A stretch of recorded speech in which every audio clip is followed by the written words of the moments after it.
국회 세월호 국정조사 특위가 해양경찰청을 대상으로 오늘 기관 보고를 진행하고 있습니다. 오늘은 해경입니다. 또 여야 정책위 의장 처음으로 주례 회동을 갖고 세월호 특별법 등 후속 대책, 입법 과제 등을 논의합니다. 국회 취재기자 연결하겠습니다. 김대근 기자. 네, 국회입니다. 자, 오늘 아마 가장 많은 질문들이 쏟아질 것 같은데 해경을 대상으로 기관 보고 어떻게 진행되고 있습니까? 네, 오늘 기관 보고에는 강석균 해양경찰청장 등 해경 관계자들이 출석했습니다. 기관 보고 초반부터 부실한 초동 대처에 대한 의원들의 강한 질타가 이어졌습니다. 특히 사고 당시 해경의 통화 녹취 내용이 공개되면서 의원들의 비판이 이어졌습니다.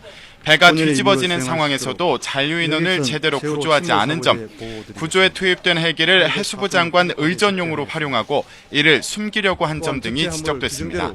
또 청와대와 해경 간 통화 내용을 바탕으로 청와대가 대통령에게 보고하기 위한 내용 파악에만 신경을 썼을 뿐 구체적인 구조 활동에 대한 지시는 전혀 하지 않았다는 지적도 잇따랐습니다. 의원들은 사고 당시 해경이 세월호의 응급교신을 받지 않은 점, 또 관제 업무를 제대로 하지 않아 상황 파악이 늦은 점 등도 질타했습니다. 의원들은 또 세월호의 이준석 선장을 해경 직원 집에서 재우는 등 수사 과정에서 드러난 문제에 대해서도 지적할 것으로 보이는데요. 해경이 민간 군안 업체인 언딘을 단독으로 현장에 부른 것과 관련해서도 유착 의혹이 또다시 제기될 전망입니다. 네, 설마 오늘은 또 조는 의원들은 없겠죠. 여야 정책위 의장들 오늘 만나서 세월호 관련 입법 문제를 논의한다고요? 네, 그렇습니다. 새누리당 주호영 새정치민주연합 우윤근 정책위 의장이 오늘 잠시 뒤에 첫 주례 회동을 갖습니다. 각종 정책 현안에 대한 의견을 나눌 예정인데요.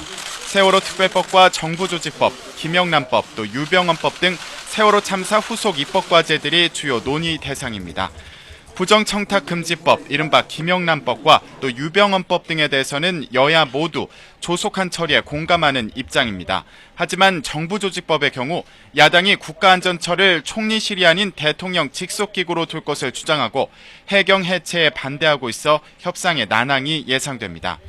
세월호 특별법을 두고도 진상조사특위의 수사권 부여 문제 등을 놓고 의견이 갈리고 있습니다. 이와 함께 새누리당이 제안한 인사청문회 제도 개선 문제도 오늘 논의될 것으로 보이는데요. 새누리당은 후보자의 도덕성 문제에 대해서는 비공개로 검증을 진행해야 한다는 입장이지만 새정치연합은 청와대 밀실 인사가 근본적인 문제라며 맞서고 있습니다.